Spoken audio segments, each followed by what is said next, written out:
இந்த உயிரினம் நம்மளை கடிச்சா நம்ம செத்துருவோமா? நம்ம இதை அடிச்சா நமக்கு பயங்கரமா தலைவலி வருமா? கல்யாணமே ஆகாதான்.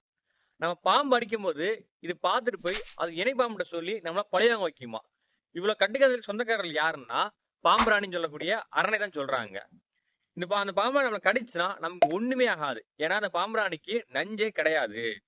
இது பார்க்க அழகா பளபளன்னு பகல்ல மட்டும் வெளியிடக்கூடிய இந்த பாம்புராணி கல் இடக்கு, மரப்பந்து, விரிசல், மண்பந்துல அதிகமா பார்க்கலாம். இதை நமக்கு என்ன ஹெல்ப் பண்ணுது அப்படின்னா, நம்ம தோட்டத்துல இருக்க களைப்பூச்சிகளை சாப்பிட்டுட்டு தவிர விட்டி சில வண்டுகள் கரையாங்களை சாப்பிட்டு அவை எல்லாத்தையும் கட்டுக்குள்ள வச்சிருக்கு.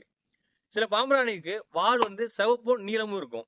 எதுக்காக அப்படி இருக்கு அப்படின்னா, இதுவும் பள்ளி மாதிரியே தனக்கு ஏதாவது அச்சுறுத்தல் வருது இல்ல தொந்தரவு வருது அப்படின்னா அந்த வாழை தனியா விட்டுரும்.